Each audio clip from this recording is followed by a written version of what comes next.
৪২ acre জায়গার ওপর গড়ে তোলা জাতীয় কবি কাজী নজরুল ইসলাম বিশ্ববিদ্যালয়ের পাঠদান, প্রশাসনিক ও রক্ষণাবেক্ষণ কাজের জন্য এখন শিক্ষক ও কর্মকর্তা কর্মচারীর সংখ্যা ৩১৬ জন।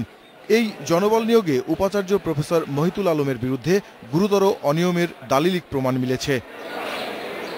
বিশ্ববিদ্যালয়ের লাইব্রেরিয়ান পদে বয়স অনূর্ধ্ব ৫০ হতে হবে, আর শিক্ষাগত যোগ্যতায় তৃতীয় শ্রেণী চলবে না বলে শর্ত ছিল।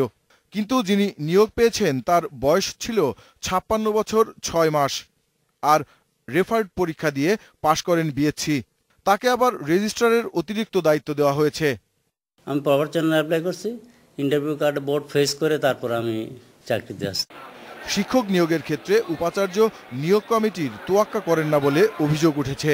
জানা গেছে যে কোনো বিভাগে শিক্ষক নিয়োগের লিখিত পরীক্ষার প্রশ্ন তৈরি করেন উপাচার্য, উত্তরপত্র মূল্যায়নও করেন তিনি। এটা কি অনিয়মের পর্যায়ে পড়ে কিনা? অবশ্যই অনিয়মের পর্যায়ে পড়ে, কারণ বিভিন্ন বিশ্ববিদ্যালয়ের নিয়োগ তো দেখি আমরা, তো সেখানে যেভাবে নিয়োগ হয় এখানে আমাদের বিশ্ববিদ্যালয়ে তো আলাদা কিছু না। কর্মচারী নিয়োগের ক্ষেত্রেও অভিযোগ, নিয়োগ কমিটির মতামতকে এড়িয়ে একক ক্ষমতায় লোক নিয়োগ দিচ্ছেন উপাচার্য। কম্পিউটার অপারেটরে ঢুকতে গেলে 10 লাখ 8 লাখ এরকম কন্ট্রাক্ট হয়। এসব অভিযোগকে তার বিরুদ্ধে একটি মহলের অপপ্রচার বলে মন্তব্য করেছেন উপাচার্য।